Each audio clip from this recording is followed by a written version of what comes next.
In the fall of 1848, a young railroad foreman named Phineas Gage was working near Cavendish, Vermont. He was only 25 years old, strong, capable, and trusted by the men under him. His job that day was dangerous, but ordinary for railroad work in that era. Crews were blasting through rock to clear a path for the railroad, and Gage was preparing a hole packed with explosive powder. In his hands was a long iron tool called a tamping iron. It was used to press material down into the blast hole. Then, in one careless instant, everything changed. A spark touched off the powder. The explosion launched the iron upward like a spear.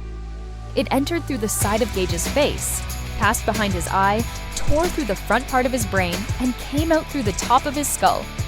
The iron landed many yards away. By every ordinary expectation, Phineas Gage should have died right there on the ground. But he didn't. Within minutes, he was speaking. He was conscious. He was able to ride back into town sitting upright in a cart. Imagine standing there in 1848 with no modern emergency room, no brain scanner, no advanced surgery, watching a man who had just taken an iron rod through the skull talk as if death had somehow missed him. A local doctor, John Martin Harlow, treated him. Infection came, fever came. For a while, it looked as though the accident had only delayed the inevitable. But Phineas Gage survived. And that is where the story becomes even stranger. The people who knew him began saying something haunting.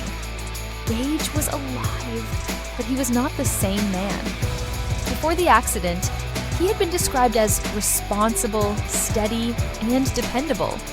Afterward, those around him said he became restless, impulsive, profane, and unpredictable. His friends reportedly said he was no longer Gage. That sentence would echo through medical history. Because in 1848, the brain was still a mystery. Doctors did not fully understand how personality, judgment, restraint, and decision-making were tied to the physical structure of the brain. But Phineas Gage forced the world to ask a chilling question: what makes a person who they are? Is it the soul alone? The memories? The habits? The character? Or can part of a man's personality be changed when part of his brain is damaged? Gage lived for years after the accident. He traveled, he worked, he even spent time driving stagecoaches in Chile. But his case became legendary because it opened a new doorway into the study of the human mind. Today, his skull and the iron that passed through it are preserved at Harvard's Warren Anatomical Museum. They are not just medical relics.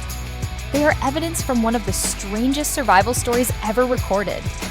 A railroad worker walked into history because an explosion should have ended his life, but instead, it changed science forever. Phineas Gage survived the impossible.